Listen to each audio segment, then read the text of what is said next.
హరీష్ రావు అబద్ధాల కుటుంబరావు యొక్క బ్లాక్మెయిల్ రావుగా మారిపోయిన పరిస్థితి. ఈరోజు పదే పదే మనం ఎన్ని విషయాలు చెప్పినా కూడా ఈ బ్లాక్మెయిల్ రావు యొక్క ఆగడాలు ఆగట్లే. ఈరోజు మాట్లాడింది నిన్నటి పొంగులేటి శ్రీనివాసరెడ్డి గారి యొక్క ప్రెస్ మీట్కు ప్రతిగా ఈరోజు మాట్లాడిండు. ఫస్ట్ ఆధారాలు చూపించి తర్వాత తన అబద్ధాలు చెబుతాం. ఈరోజే మినిస్ట్రీ ఆఫ్ కార్పొరేట్ అఫైర్స్ నుంచి మనం ఇది కాపీని తీసుకున్నాం. ఒకటి శిల్పా ఇన్ఫ్రాటెక్ లిమిటెడ్. దీంట్లో దాంట్లో ఎక్కడైనా హర్షవర్ధన్ రెడ్డిది కానీ లేకపోతే పొంగులేటి ఫ్యామిలీకి సంబంధించి ఎక్కడన్నా ఉన్నదా? ఇది శిల్పా ఇన్ఫోటెక్ లిమిటెడ్ది. ఇది మినిస్టర్ ఆఫ్ కార్పొరేట్ అఫైర్స్ నుంచి తీసుకున్నాం. ఈరోజు డేటెడ్ 8వ తారీఖున, నిన్న 9వ తారీఖు, ఈరోజు నిన్న ఆయన అన్న సందర్భానికి తీసుకున్నాం. ఇది AQ&AM బిల్డర్స్ది. ఇది దీంట్లో ఎక్కడైనా పొంగులేటి కుటుంబానికి సంబంధించి ఏమైనా ఆధారాలు ఉన్నాయా? మూడోది ఏంటిది? Crystal mansions India limited. ఇక్కడ కూడా ఎక్కడైనా పొంగులేటికి కానీ పొంగులేటికి సంబంధించిన వాళ్ళకి కానీ కంపెనీ బోర్డ్ ఆఫ్ డైరెక్టర్స్లోనూ లేకపోతే పార్ట్నర్స్లోనూ ఎక్కడైనా ఉన్నదా మీరు వెరిఫై చేసుకోండి. మన మీడియా మిత్రులకి మాట్లాడేలోగా వీటిని వెరిఫై చేసుకోవడానికి మనం కిందికి పంపిద్దాం. ఎందుకంటే ఏదో చూపించేసేది కాకుండా దీన్ని అవసరమైతే జిరాక్స్ కాపీలు కూడా మన వాళ్ళకి ఇచ్చేస్తే వీళ్ళకి ఈలోగా చూపి. ఈరోజు నాదర్గుల్ భూముల విషయంలో కూడా మాట్లాడిండు. నాదర్గుల్ భూముల విషయంలో 2005, 2007, 2014, 2016కు రిజిస్ట్రేషన్ అయింది ఆ భూమి. ఇది బీఆర్ఎస్ కాలంలోనే అయింది. 2021లో దీనికి సంబంధించిన వివరాలన్నీ కూడా నిన్న పొంగులేటి గారు మీకు చెప్పిండ్రు. మళ్ళీ ఇది రిపీట్ చేయడానికి అది రిపీట్ అవుతుంది. కానీ ఇది 2021లోనే వీళ్ళ కాలంలోనే ఏ కంపెనీలు తీసుకునే వాళ్ళకే తెలుసు.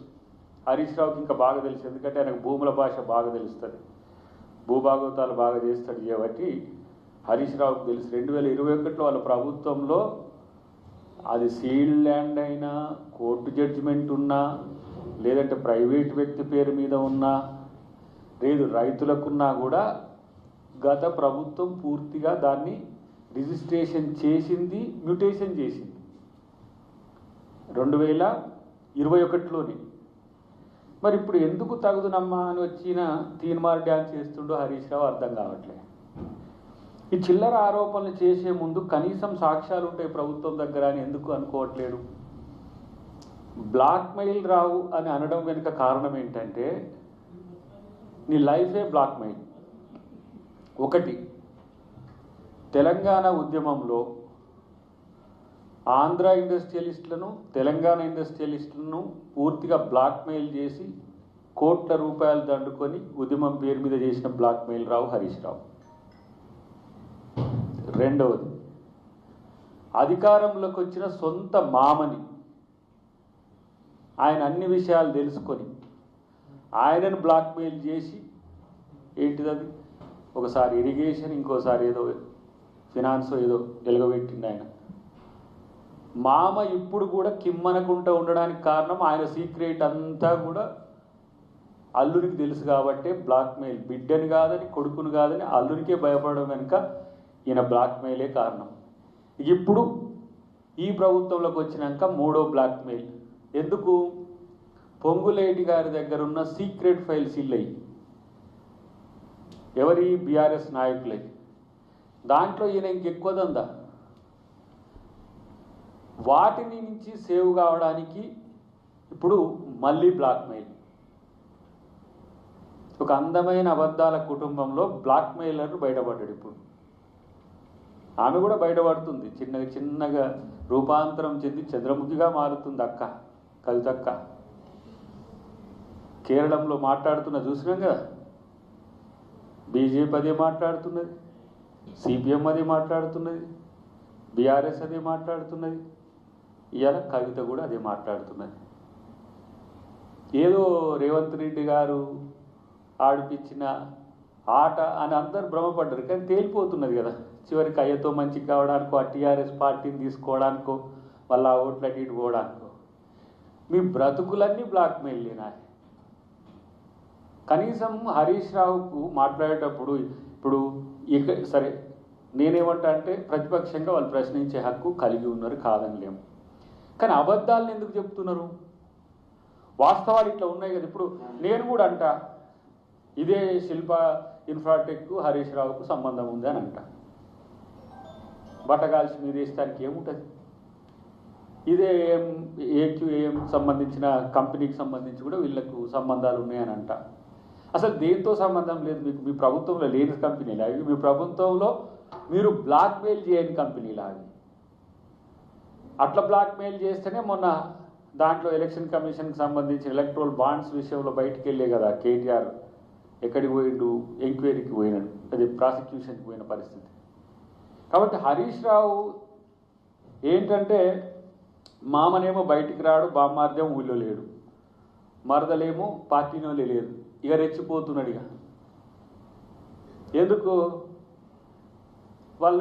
వాళ్ళ అనుకూలమైన కొంతమందికి వార్తలు లేకుండా పోతున్న పరిస్థితుల్లో పొంగులేటి గారిని ఎంచుకొని బ్లాక్మెయిల్ చేస్తే ఓ పని అయిపోలే. కాబట్టి 1-2 ఫైల్స్ క్లియర్ చేసినా కూడా మనకు లాభం జరుగుతుందని ఒక దుగ్ధతో చేస్తున్న ప్రకటనలు తప్పితే అసలు నేను ఒక మాట అనాలనిపిస్తుంది మనోని. అంటే నేనేమో వీళ్ళ దానికి రెస్పాండ్ వీడియోలలో అవుతున్నాం, ఎందుకంటే అంత సీన్ లేదు వీళ్ళకని.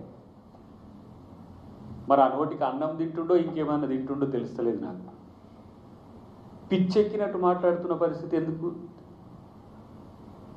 కనీసం 2 సార్లు మంత్రిగా చేసినావు, నేను సీనియర్ తెలంగాణ పొలిటీషియన్ అని చెప్పుకుంటారు.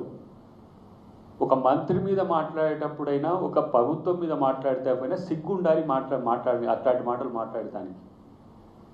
హైడ్రా ముచ్చట చెప్తూ హైడ్రా ఏం పీకింది? హైడ్రా పీకేస్తుందనే పీకింది కదరా భయ్, మీరు అందరు పీకుతుండ్రు కదరా భయ్ హైడ్రాను. మళ్ళీ హైడ్రాకి సంబంధించిన అంశం తెర మీదకి తీసుకొచ్చి హైడ్రా ఓన్ తీసుకోదా, హైడ్రాని పంపిరు అక్కడికి. హైడ్రాని పంపిస్తే పేదోళ్ళ గుడిసెలు పోతాయని ప్రచారం చేస్తుంది కదా. మళ్ళీ మీరు దొంగలకు సద్దులు మోసే సన్నాసులు మీరు ఇలా తెలంగాణ కాంగ్రెస్ ప్రభుత్వం మీద మాట్లాడే స్థాయా? ఎక్కడో ఉండాల్సిన దరిద్రులు మీరు దాపురించింది తెలంగాణకి. ఎంత తిట్టినా సిగ్గు లేదా, లజ్జ లేదా? నవ్విపోదురుగాక నాకేంటి అన్నట్టు.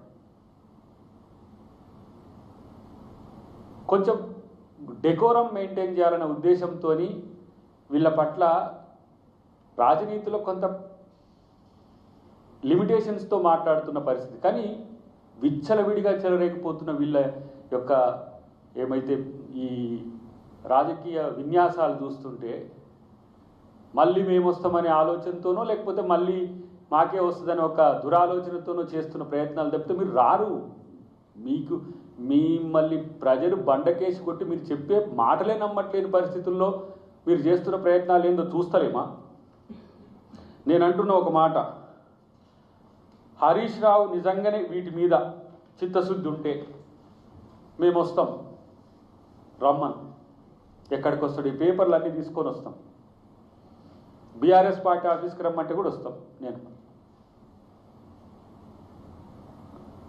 ఒక గత ప్రభుత్వంలో చేసిన ఒక అంశాన్ని మేము ఎగ్జిక్యూట్ చేయాలంటే 1కి 100 సార్లు రాజ్యాంగబద్ధత, చట్టబద్ధత, న్యాయబద్ధత చూసుకొని పనిచేసే పరిస్థితి వచ్చింది. అంత దివాలా కోరు ప్రభుత్వం మీది. మీకు నచ్చితే పని, నచ్చకపోతే ఏమీ లేదు. ఎన్ని అంశాల్లో ఈరోజు ఈ ప్రభుత్వం ఇబ్బందులు పడుతుందో. మీరు తెచ్చిన అప్పుల వల్ల తలకాయ నొప్పులు పెరుగుతున్నాయి, అవి వేరే. కానీ మీరు చేసిన పనుల వల్ల కూడా తలకాయ నొప్పులు, మీరు చేసిన అకృత్యాలు ఇవన్నీ కూడా. 2021లో నువ్వు రిజిస్ట్రేషన్ చేసి నువ్వు మాట్లాడతావు ఏంద్రా బాబు? అంటే నీకు చేసింది సోయి లేదా, లేకపోతే చేసింది కాబట్టి మళ్ళీ ఇంకొకసారి మాట్లాడదామని మాట్లాడుతున్నారా? ఇది హరీష్ రావు చేస్తున్న ఒక బ్లాక్మెయిల్ దందా తప్పితే మరొకటి కాదని తెలంగాణ ప్రజలకు నేను విజ్ఞప్తి చేస్తున్నాను. ఎందుకంటే వీళ్ళు హైదరాబాద్ చుట్టూ చేసిన భూభాగోతాలు అన్నీ కూడా తెలుసు, భవిష్యత్తులో వస్తాయి. మీ ఫైల్స్ అన్నీ ఉన్నాయి, బీఆర్ఎస్ ఫైల్స్ ఎక్కడికి పోవు.